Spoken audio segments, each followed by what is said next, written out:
अस्सलामुअलैकुम, कैसे हैं आप सब। उम्मीद है सब खैरियत से होंगे, ठीक ठाक होंगे। अच्छा जी, आप में से बहुत से लोग कह रहे थे कि हमें काइंडली प्रॉब्लम्स करवाएं। आपके समझाने का तरीका बहुत अच्छा है, तो आप हमें प्रॉब्लम्स समझा दें। तो मैंने सोचा कि चलें न्यूमेरिकल्स की तरफ शिफ्ट करते हैं आहिस्ता आहिस्ता। न्यूमेरिकल्स जो है वो ताकि हम चैप्टर के कंप्लीट होने तक साथ साथ कंप्लीट कर लें। तो सबसे पहले शुरू करते हैं जी numerical problem 1.1 and numerical problem is express the following quantities using prefixes. हमने जी प्रीफिक्सेस को यूज़ करना है और हमने करना है जी अपने न्यूमेरिकल को सॉल्व। तो सबसे पहले चलते हैं जी टॉपिक की तरफ। ये आ गया जी हमारे पास प्रीफिक्सेस का टॉपिक मैं आपको अपनी पिछली वीडियो में समझा चुकी हूँ। जिसको नहीं समझ आया वो मेरी पिछली वीडियो को जाकर देख सकता है। प्रीफिक्सेस में जी हमने क्या किया था कि आपने किसी क्वांटिटी को एक्सप्रेस करने के लिए हम उसके मल्टीपल्स और सब मल्टीपल्स में उसको एक्सप्रेस करते हैं, जिसको प्रीफिक्स कहा जाता है। ये है जी हमारा पहला न्यूमेरिकल। और पहले न्यूमेरिकल के अंदर हमारे पास गिवन है कि 5000 ग्राम है और हमने इसका प्रीफिक्स निकालना है। तो आपको मैं प्रॉपर जैसे पेपर में आता है वैसे ही समझा रही हूँ, आपने उसी तरह से करना है। सबसे पहले आपने यहाँ पर लिखना है गिवन डाटा। अब यहाँ पर हमारे पास एक्चुअली कोई गिवन डाटा है नहीं, लेकिन आपने ये लिखना है 5000 ग्राम। ऊपर आपने लिखना है सोल्यूशन। सबसे पहले आपने लिखना है सोल्यूशन। गिवन डाटा 5000 ग्राम। फिर आपको पता है कि 3 जीरो हमारे पास किसके बराबर होते हैं, 10 की पावर 3, 10 की ताकत 3। आप इसके साथ लगा देंगे मल्टीप्लाई का sign, 5 multiply by 10 raise to power 3 gram. ठीक हो गया। तो आपके पास क्या आ जाएगा, आपको पता है कि 1 किलोग्राम किसके बराबर होता है, 10 रेज़ टू पावर 3 ग्राम के। तो आपके पास यहाँ पर आंसर आ जाएगा 5 किलोग्राम। ये आ गया जी आपका आंसर और ये आ गया जी आपका प्रीफिक्स। ये आपका आ गया जी आंसर। नेक्स्ट जी हमारा ये वाला न्यूमेरिकल, इसको हम लिखेंगे सॉल्यूशन। गिवन डाटा में न्यूमेरिकल को स्टार्ट करने का ये तरीका होता है कि आप इसमें पहले गिवन डाटा लिखते हैं। अब ये वाली जो आपके पास हमारे पास क्वेश्चन गिवन है, आप ये वाला राइट करेंगे। अब आप चेक करेंगे हमारे पास इधर कितने जीरोज हैं, 1 2 3 4 5 6। तो अब हमारे पास कितने यहाँ पर जीरोज हैं जी, हमारे पास यहाँ पर जीरोज हैं 6 जीरोज हैं हमारे पास। 1 2 3 4 5 6। अच्छा यहाँ पर क्या है, आप कैसे इसे लिखेंगे, 2 cross 10 raise to power 6 what. अब आपको पता है कि 10 रेज़ टू पावर 6 किसके इक्वल होता है, मेगा के। तो आप इसे ऐसे लिखेंगे 2 मेगा वॉट। और ये आपका होगा जी हमारे पास आंसर। अच्छा जी नेक्स्ट है हमारे पास 52 cross 10 raise to power -10 kg। इसमें भी हम as it is given data लिखेंगे। अच्छा इसमें समझने वाली बात ये है कि आप सबसे पहले किलो की जो पावर है ना, किलो की पावर हमारे पास क्या होती है, 10 रेज़ टू पावर 3। उसे आप यहाँ पर किलो की जगह लगा लेंगे और यहाँ पर हमारे पास ग्राम आ जाएगा। क्लियर होगी ये बात, किलो की जगह क्या आ गया, 10 रेज़ टू पावर 3। अब इसे ज़रा सॉर्ट आउट करें। -10 + 3 हमारे पास क्या बन गया, 10 की ताकत -10 + 3 7 -7 ग्राम। अब यहाँ पर आप देखिए कि यहाँ से अगर हम यहाँ मूव करवा कर लाते हैं पॉइंट, तो आपको अपनी पिछली वीडियोज़ में मैंने बताया हुआ है कि जब हम राइट से लेफ्ट मूव करते हैं तो हमारे पास यहाँ पर एक 10 की पावर पॉजिटिव पावर में इजाफा हो जाता है। 5 मल्टीप्लाई 10 रेज़ टू पावर 1 ग्राम। तो यहाँ पर हमारे पास आ जाएगा 5.2 क्रॉस 10 रेज़ टू पावर -6 ग्राम। और आंसर आ जाएगा जी हमारे पास 5.2 माइक्रोग्राम, क्योंकि हमारे पास जो 10 रेज़ टू पावर -6 होती है ये किसके इक्वल होती है, माइक्रो के। 10 raise to power -6 gram is equal to 1 microgram. ये है जी हमारे पास आंसर। इस न्यूमेरिकल का जी हमारे पास है लास्ट पार्ट, बी पार्ट। इसका जी हम देखते हैं सोल्यूशन गिवन डाटा। अब हमारे पास यहाँ पर 225 cross 10 raise to power -8 second है। इसको हम क्या करेंगे, इसको हम इस तरह से सॉर्ट आउट करेंगे कि यहाँ से यहाँ तक हम पॉइंट लेकर जाएंगे।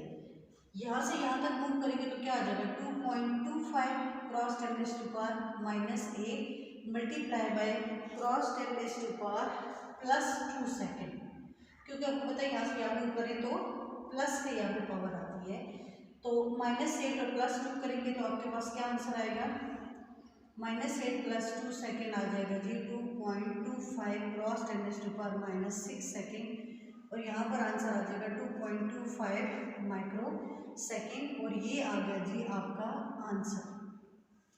यहाँ पर है जी हमारे पास numerical 1.2, how do the prefixes micro, nano and pico relate to each other. इसमें आप क्या करेंगे कि आपको पता है कि आपके पास 1 पिको किसके बराबर होता है, 10⁻⁻12 के, और नैनो किसके बराबर होता है, 10⁻⁹ के, और माइक्रो किसके बराबर होता है, 10⁻⁻6 के। क्लियर हो गई है बात। अब ये पूछ रहा है कि ये आपस में रिलेट कैसे करें, तो आपको पता है कि पिको 10⁻⁻12 के इक्वल है। अगर हम यहाँ पर 10⁻³ को ऐड भी करें और साथ में इसको मल्टीप्लाई भी करें और साथ में इसको डिवाइड भी करें, तो आपके पास आंसर आ जाएगा -12 + 3 आ जाएगा जी हमारे पास, ये आ जाएगा 10⁻⁹ डिवाइडेड बाय 1000। अब आपको पता है कि -9 किसके बराबर होता है, नैनो के, तो आप इसे लिखेंगे 1 नैनो डिवाइडेड बाय 1000। ये आपके पास ये आ गया पिको और नैनो का आपस में रिलेशन, यानी कि आपके पास जो पिको है वो 1/1000 टाइम्स होता है नैनो के। ये आ गया जी पिको और नैनो का रिलेशन, ये है जी इसका आंसर। माइक्रो के साथ किस तरह से रिलेट कर रहा है, पिको माइक्रो के साथ कैसे रिलेट कर रहा है, 10⁻⁻12 में आप 6 को भी मल्टीप्लाई भी करेंगे और 6 से डिवाइड भी करेंगे, तो ऊपर आ जाएगा जी -12 + 6 डिवाइडेड बाय 6 जीरोस लग जाएंगे यहाँ पर, तो आ जाएगा जी ये 10⁻⁻6 डिवाइडेड बाय 1 2 3 4 5 6, तो आपके पास आ जाएगा जी 10⁻⁻6 किसके बराबर है, माइक्रो के, तो ये आ जाएगा 1 माइक्रो डिवाइडेड बाय 1 2 3 4 5 6, यानी कि ये इतने टाइम्स पिको है माइक्रो के साथ। ये जो हमारे पास आंसर आया है इतने टाइम्स है पिको माइक्रो के, तो ये आपके पास रिलेशन निकल आया पिको और माइक्रो का, तो ये है जी इसका आंसर। अब आपने देखना है जी नैनो और माइक्रो का रिलेशन, तो नैनो 1 नैनो जो होता है वो आपको पता है 10⁻⁹ की इक्वल होता है, तो आप क्या करेंगे 10⁻⁹ में 10⁻6 को प्लस भी करेंगे और 10⁻³ को मल्टीप्लाई भी करेंगे और 10⁻³ से डिवाइड भी करेंगे, तो ये आपके पास आ जाएगा जी -9 + 3 आ जाएगा -6 डिवाइडेड बाय 10⁻3, तो ये आ जाएगा -6, आपको पता है माइक्रो की इक्वल होता है, तो 1 माइक्रो डिवाइडेड बाय 1000 आपके पास आ जाएगा 1 नैनो के, यानी कि कितना है नैनो 1/1000 टाइम है माइक्रो के, तो ये आ जाएगा कि आपके पास आंसर हो गया जी दूसरा न्यूमेरिकल सॉल्व। अब हम चलते हैं हमारे तीसरे न्यूमेरिकल की तरफ। तीसरा न्यूमेरिकल है your hair growth at the rate of 1 millimetre per day, find their hair growth rate in nanometre per second, यानी कि आपके हेयर ग्रोथ की रेट जो है वो 1 मिलीमीटर पर डे है। अब आपने वही ग्रोथ रेट जो है वो नैनोमीटर पर सेकंड में फाइंड आउट करना है, तो चलिए इसको देख लेते हैं। सबसे पहले जी हम देखेंगे गिवन डाटा। गिवन डाटा में आपके पास है ग्रोथ ऑफ हेयर कितनी है जी हमारे पास, अमेरिकन में गिवन 1 मिलीमीटर पर डे, कितनी है 1 मिलीमीटर पर डे। अब हमने जी फाइंड आउट करनी है growth of hair 1 nanometre per second के अंदर। अब इधर आप देखिए पर डे है, उधर आपका सेकंड है, तो ये तो हमारे लिए मसला बन गया। तो हमें सबसे पहले पता होना चाहिए कि एक डे के अंदर हमारे पास कितने सेकंड होते हैं। एक डे के हमारे पास अंदर होते हैं 24 आवर और एक आवर 24 आवर होते हैं जी। एक आवर में हमारे पास होते हैं 60 मिनट और एक मिनट में आपको पता है हमारे पास होते हैं 60 सेकेंड। तो हम इसे टोटल करेंगे 1 डे को, तो हमारे पास आ जाएगा 24 multiply by 60 multiply by 60 second, तो ये आ गया जी आंसर 86। ये आ जाएगा हमारे पास जी 86,400 सेकेंड। ये आ गई आपको बात समझ। तो आपका जो डे है वो तो निकल आया, आपको पता चल गया इसके अंदर होते हैं 86,400 सेकेंड। अब आपने मिलीमीटर को हल करना है इसको, तो आप क्या करेंगे 1 मिलीमीटर को किस तरह सॉर्ट आउट करेंगे 10⁻³ इसे 10⁻⁶ से मल्टीप्लाई भी करवाएंगे और 10⁻�6 से डिवाइड भी करवाएंगे। तो ये आपके पास जी बन जाएगा -6 और -3 कितना बन जाएगा 10⁻³ है और साथ में -6 है, ये आपके पास मिल जाएगा।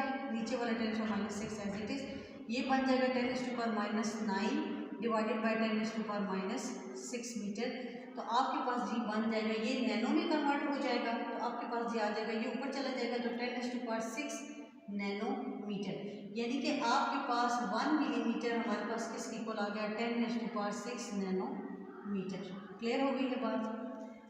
अब आपके पास ये जो दोनों वैल्यूज आई हैं 1 मिलीमीटर और पर डे की जो वैल्यू आई तो आपने दोनों को इधर पुट करनी है। पर डे है तो आप पर के नीचे डे वाली जो वैल्यू आई थी 86,400 सेकेंड और यहाँ पर जो 1 मिलीमीटर था वो हमारे पास किसके इक्वल था 10⁻6 नैनोमीटर।